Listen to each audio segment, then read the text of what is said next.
Bom, e quem está aqui nos nossos estúdios para conversar ao vivo com a gente é o Adriano Marrocos. Ele que é conselheiro do Conselho Federal de Contabilidade e coordenador da Comissão do Imposto de Renda 2023 do CFC. É um fera quando a gente fala de imposto de renda, de contabilidade. Bom dia, bem-vindo, Adriano. Bom dia, Ariane Bittencourt. Bom dia, Diego Amorim. A nossa contadora amiga Adriane, que está aqui nos estúdios, e aos ouvintes da Nova Brasil. Bom dia a todos. Coisa boa. Adriano, vamos lá. Começa hoje, então, o prazo para entrega das declarações do imposto de renda. Daqui a pouquinho, às 9 horas da manhã. Como é que está a expectativa? Até quando vai esse prazo? Bom, a expectativa com a prorrogação desse prazo de início da entrega foi de que a Receita se preparasse melhor com a transferência dos dados que ela recebeu no dia 28 de fevereiro para a declaração pré-preenchida. Então nós vamos ter essa informação a partir das 9, verificar como que se processou. Não sei se o prazo é suficiente, talvez para o próximo ano a gente tenha até uma dilação desse prazo, para que a Receita possa trabalhar com mais segurança. Vamos acompanhar. Essa é a grande expectativa do dia de hoje, é saber se a pré-preenchida ela traz os dados mais completos, já que esse prazo foi requerido pela Receita Federal e todo mundo concorda que realmente ela tenha tempo também para processar os dados, né? Adriano, bom dia, seja bem-vindo à Nova Brasil FM. Eu conheço o senhor desse assunto já há alguns anos, lá atrás, quando eu ainda era repórter de economia do Correio Brasiliense, o senhor me deu algumas boas e esclarecedoras entrevistas, uma alegria reencontrá-lo aqui no rádio, na Nova Brasil FM. Adriano, vamos lá, toda vez que começa esse prazo de declaração de imposto de renda, eu e talvez o nosso ouvinte também, vive um pequeno drama, que é o seguinte: será que eu encaro fazer isso sozinho? Minha lista de bens não é tão grande assim, Será que eu encaro fazer essa declaração sozinho por aqui e me viro? Ou se eu procuro um contador e terceirizo logo essa dor de cabeça para mim? Existe uma resposta correta para esse drama, Adriano? Existe. Veja, Diego, na verdade, enfrentar um leão não é uma tarefa fácil, né? Na hora que você já lembra da figura, você já fica com certo receio. Então, uma orientação adequada com um profissional que conheça do assunto e que possa realmente lhe tranquilizar sobre o preenchimento, a qualidade das informações, é melhor. Então, a nossa recomendação é sempre procurar um contador, um técnico de contabilidade, um profissional da contabilidade, com registro no Conselho Regional de Contabilidade, e que ele possa prestar um serviço de qualidade para que você não tenha que se preocupar em enfrentar um leão. Adriano... Mas só vamos deixar claro para o nosso ouvinte, claro, desculpa, Ariane, que mesmo quando a gente contrata um contador, eu vou precisar municiá-lo de informações, é claro, né? Eu vou colocar na mão dele todos os documentos, todas as informações referentes ao meu imposto de renda, né, Adriano? Exatamente. Então, na hora que nós vamos prestar esse serviço, nós partimos da declaração do ano anterior e conversamos com o cliente para saber quais foram as operações do ano que nós estamos preparando a declaração. Então, obviamente, pode faltar algum documento, então nessa conversa a gente vai explorando o assunto, né? É importante que nós tenhamos esse prazo para entrega, para que possamos revisar, conversar com o cliente a segunda vez antes de transmitir. Então, uma boa conversa e buscar documentos é sempre fundamental. Agora são 8 horas e 13 minutos, a gente está conversando com o Adriano Marrocos, que é conselheiro do Conselho Federal de Contabilidade, está ajudando a gente a entender um pouco melhor de como que está funcionando neste ano a entrega das declarações do imposto de renda. Adriano, como é que a pessoa faz para ter acesso a essa declaração pré-preenchida que a gente está falando? E queria saber também se é possível, por exemplo, fazer esse acesso pelo celular. Em decorrência da lei, o acesso depende da senha EGOV. Então, você procurando o site da Receita Federal, tem como você se cadastrar e ela precisa estar enquadrada na modalidade prata ou ouro, que exige um pouco mais de dados. Inclusive, quem tiver operações com os bancos que estão cadastrados no eGov, facilita bastante chegar a prata e até ouro quem tem certificado digital. Isso daí ajuda bastante o processo, porque você tem não só acesso à declaração pré-preenchida, mas como a outros serviços que a Receita Federal e outros órgãos do governo disponibilizam. Então, isso é muito importante. Celular. E o celular. Você pode baixar o aplicativo para o celular, tablet ou para o computador. Então, existem várias ferramentas. A garotada consegue usar o celular, né? Nós que já passamos dos 35, que é o meu caso, então nós temos uma certa dificuldade nesse processo. Mas os aplicativos estão disponíveis não só para o preenchimento da declaração, mas como outros serviços, principalmente no caso da Receita Federal, o aplicativo Meu Imposto de Renda, que lá traz todo o histórico das suas declarações anteriores. Adriano, vamos fazer aquele serviço básico. Quem é que é obrigado a declarar o imposto de renda? Bom, nós temos uma lista interessante. Primeiro, quem recebeu rendimento tributável, e aí vale de empregador, quem é empresário vai receber do seu contador, quem é cooperado de cooperativa de trabalho, acima de R$ 28.559,70. E tem outras condições, o total de bens acima de 300 mil, atividade rural acima de 142 mil, então existem várias condições. A novidade dessa lista de obrigatoriedade é que até o ano passado, quem vendia ações acima de 20 mil era obrigado a declarar. De acordo com a Receita Federal, vários brasileiros migraram ao longo desse período de pandemia para aplicações em bolsa. Então, eles aumentaram esse valor. Então, quem vendeu ações acima de 40 mil está obrigado também a entregar a declaração. É óbvio que se você atende um e não atende os demais, não importa, está obrigado a declarar. Caiu em pelo menos uma das exigências, uma das obrigatoriedades, tem que cumprir com a entrega da declaração. Agora, Adriano, como é que fica a situação das pessoas com mais de 70 anos e dos MEIs? Como é que os MEIs devem declarar? Eles devem declarar também.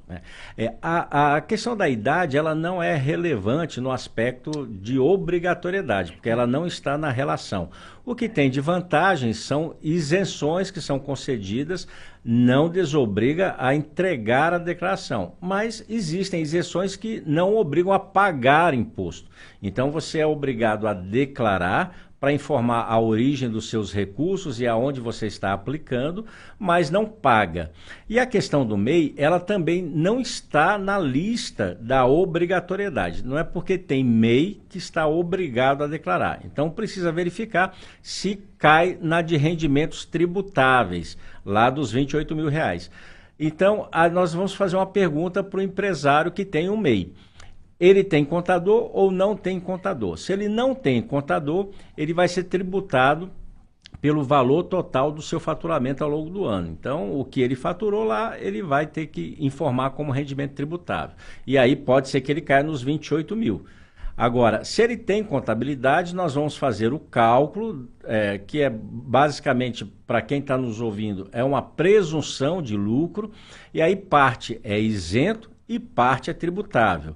Então, você não precisa ter contador para abrir o MEI, mas quem tem um contador durante a vida do MEI é muito importante e dá uma diferença significativa.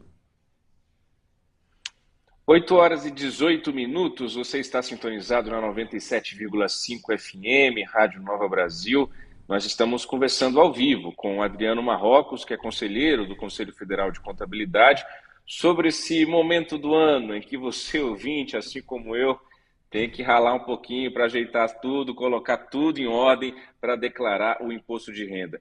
Adriano, muita gente já deixa tudo engatilhado ali para quando começar o prazo fazer a declaração já de preferência nos primeiros minutos com a esperança de receber ali uma possível restituição também antes.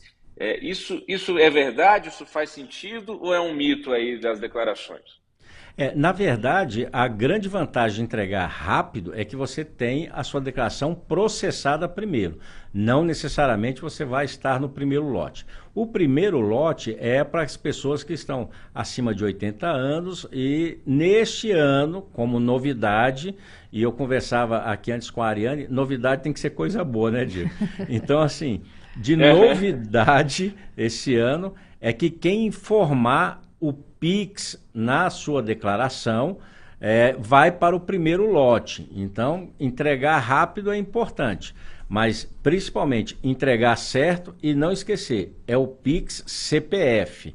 Quem entregar, entra no primeiro lote. Perfeito. Adriano, agora são 8 horas e 20 minutos. Minha dúvida é justamente agora... Cadê a minha que eu tinha separado aqui? Bom, a restituição via Pix que você mencionou. Basta que você sinalize na hora da declaração para que isso aconteça. Não é preciso que outra coisa seja feita ao longo do processo. Não, existe um campo para você preencher os dados bancários para você receber a restituição. E tem o campo para você informar o seu CPF e marcar, receber Pix. E aí, ao marcar isso e já ter o seu CPF lá lançado, a Receita vai lhe creditar o valor na conta que está vinculado, né, ao Pix. Então, é uma grande vantagem. Adriano, deixa eu tirar uma dúvida pessoal aqui, não tem jeito. Quando fala de imposto de renda, cada um vai puxar para a sua realidade. Quando eu declaro tudo certinho ali, até uma questão que a gente precisa trazer para reflexão. Às vezes a gente reclama tanto dos outros, reclama do governo, reclama das empresas, reclama do presidente, e na hora de declarar o imposto de renda é a hora em que a nossa, muitas vezes, idoneidade, a nossa ética, a nossa correção, ela é provada. Eu declaro tudo ali certinho, até porque é pouca coisa simples, mas eu fico sempre com medo dessa malha fina. Não sei se eu cresci em casa ouvindo, a gente vai criando essa coisa de malha fina, cair na malha fina, eu não quero cair na malha fina.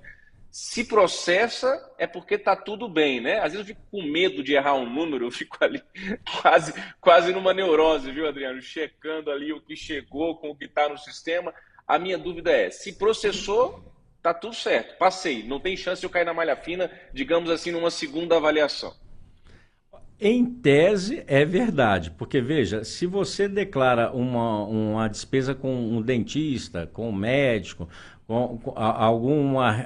não declara uma receita de aluguel, e aí o seu locatário vai e declara, você digita o CPF do médico ou o CRM dele errado, você vai digitar 1.000 e digita 10.000, e há uma diferença entre o que você declara que pagou e a pessoa declara o que recebeu, ou você declara que recebeu e a pessoa declara que pagou.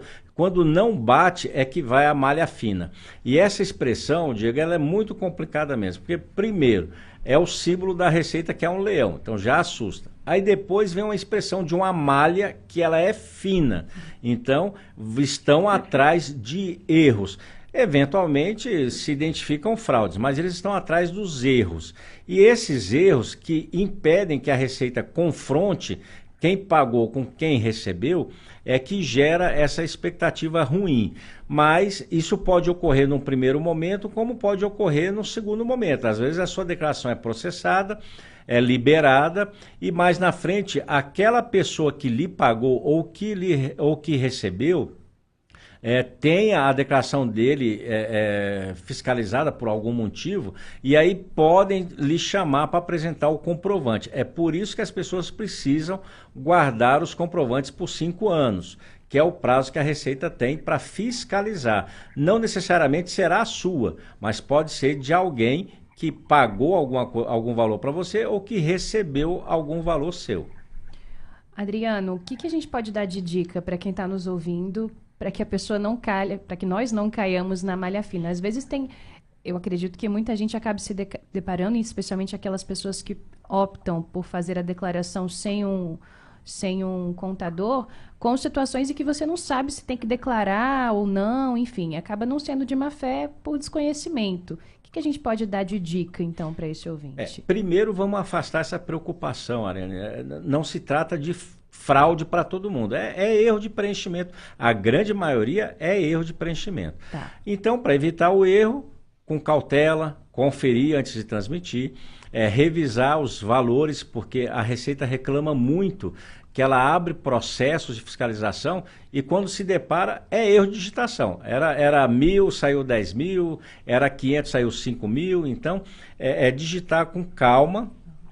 Por isso tem a pré-preenchida que facilita bastante. A Receita recebeu, é uma sopa de letrinhas, mas me permita passar, né? Ela recebeu no dia 28 de fevereiro a DIF, a DOI e a DEMED. Então são declarações que trazem toda a remuneração, previdência que foi descontada, imposto de renda na fonte, outros valores pagos, que traz as despesas médicas,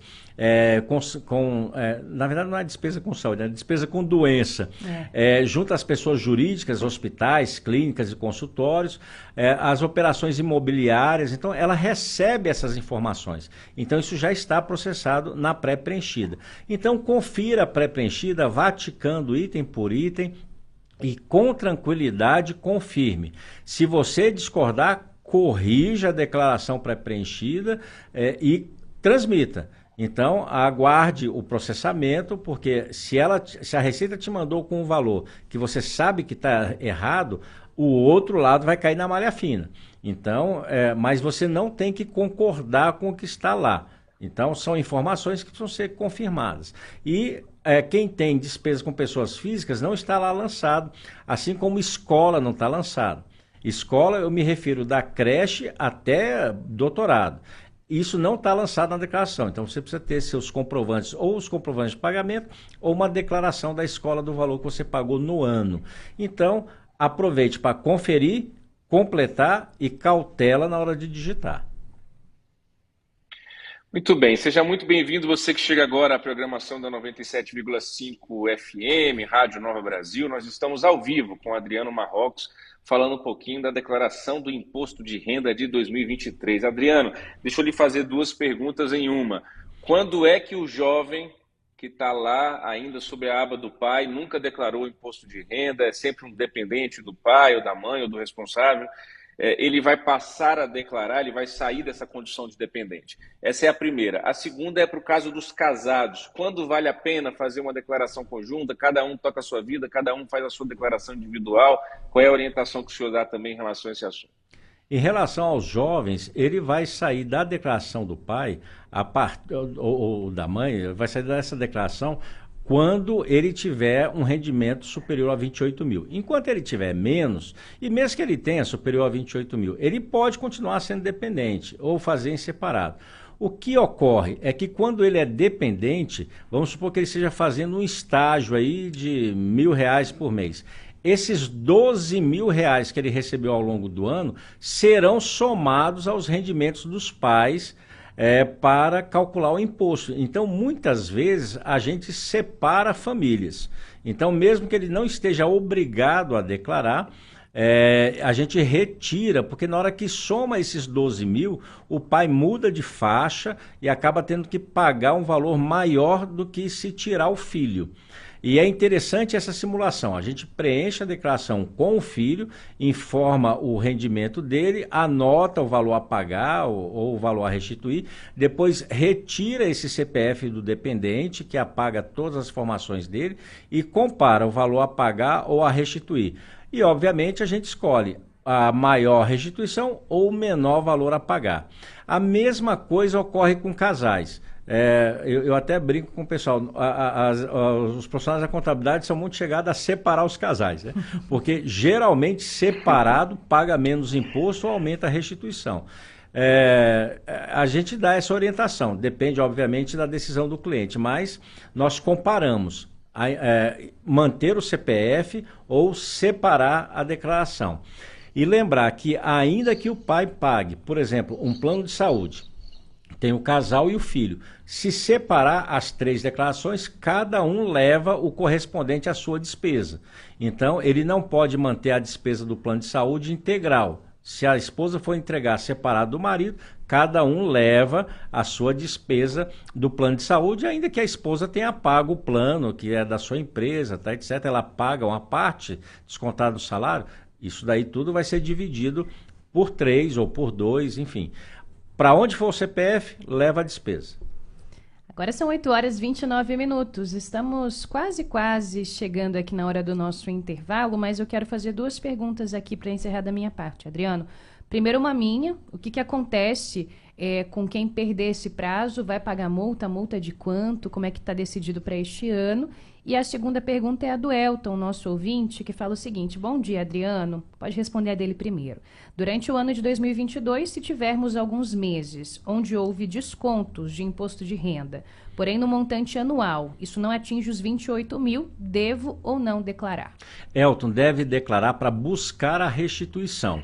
Então, você vai preencher a declaração normalmente, com o valor que deu o rendimento, do jeito que está no informe de rendimentos. E isso é importante, Elton. No seu informe, vem dizendo quais campos devem ser preenchidos.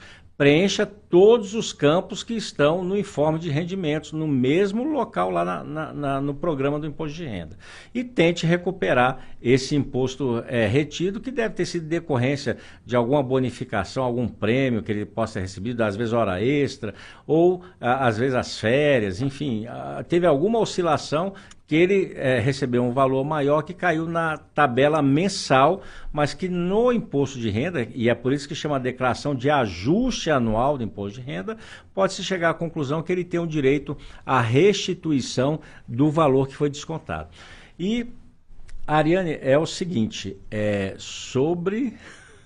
As multas para quem perdeu o prazo. Quem chegar no dia 31 e não entregar, tem uma multa básica de 200 e poucos reais aí para pagar, mas que poderia ser muito bem aplicado, né, no final de semana, né, numa saída ou para pagar uma Sem conta. dúvidas. Né? Então, essa é a multa básica, porque ela pode chegar a 20% do imposto devido. Então, se a pessoa tem imposto a pagar, essa multa pode ser maior. Então, muita atenção. Até o dia 10 de maio, você pode indicar débito em conta. A partir do dia 10 de maio, você terá que pagar a primeira cota e depois autorizar débito em conta. Então, aproveite o mês de abril, não precisa correr. Nós temos março e abril para revisar todos os documentos, para poder entregar com tranquilidade. O primeiro lote vai ser pago no dia 31 de maio, então quem conseguir se organizar primeiro terá o benefício de receber rápido, mas não compensa correr, mas também não compensa deixar para a última semana e correr o risco de levar uma multa. Eu queria dar uma dica aqui, Adriano, também, se você me permite, não sou especialista, mas todo ano eu tenho feito, só nesse ano de 2022 que eu vacilei, mas indo mês a mês, eu crio um bloco de notas no celular e mês a mês eu vou colocando ali algumas informações que já vão me ajudar no imposto de renda do ano seguinte. É melhor do que quando chega a hora do imposto de renda, você tem que colocar a cabeça no lugar e pensar tudo como é que foi a sua vida no ano que passou. Essa é uma boa dica. Pegando esse gancho, Adriano, se a pessoa que tem empresa, tem uma pessoa jurídica, pagou lá, está inscrita no Simples e pagou direitinho o Simples Nacional todo mês, tem alguma pegadinha na hora do imposto de renda ou a situação já está resolvida dessa pessoa? Bom, primeiro descobrimos que o Diego está investindo na Bolsa, né? Porque o pessoal de Bolsa de Valores tem essa preocupação mensal, sabe? É assim que você descobre, sabe? Não vou perder a piada. Eu estou investindo na Bolsa, é aquela Bolsa que a gente dá de presente para a esposa, é a Bolsa que eu estou investindo, viu? Também é um bom investimento. Não, eu já ia falar aqui, né? É um bom investimento. Deixar a esposa feliz é sempre um bom investimento, viu Diego? Mas essa preocupação do controle mensal, ela pode ser mais simples também. Um envelope escrito imposto de renda, vai guardando todos os documentos ali, recibo de consulta, despesa com hospital, tudo vai guardando ali. Não deixe para sair agora. Quem for revirar a gaveta atrás do documento vai ter que parar uma hora e pensar o que eu fiz em 2022 que serve para o imposto de renda. Então, é melhor ter o controle mensal como você está fazendo, mas ele pode ser mais simples, depende muito das operações que a pessoa teve aí ao longo do ano. E a questão do empresário, independente de ser simples ou não, ele recebe também um informe de rendimentos do contador da empresa. Então, lá tem os campos que devem ser preenchidos. Obviamente, a distribuição de lucros que é foco da reforma tributária, ela, neste momento, ela é isenta de imposto. Mas vai chegar um momento que a reforma tributária trabalha com a tributação. Mas o que o contador lhe entregar no informe de rendimentos, você deve preencher sua declaração nos mesmos campos que estão ali indicados, que ela é cópia do que nós entregamos no dia 28 de fevereiro. Então, não preencha nada diferente, que é para não ter problema. Tá aí. Agora são 8h34, a gente conversou ao vivo com o Adriano Marrocos, ele que é conselheiro do Conselho Federal de Contabilidade, coordenador da Comissão do Imposto de Renda 2023. Adriano, obrigada demais aí, já fica o convite para que você volte no finalzinho aí, quando o pessoal vai estar puxando os cabelos, correndo aí, você volta. Não, obrigado à disposição, Ariane. Obrigado, Diego, um abraço. Obrigada, Adriano. Obrigado, Adriano, seja sempre bem-vindo à Nova Brasil FM. E mais uma vez, né, Diego, na dúvida, procure um contador. E fique em dia com o leão.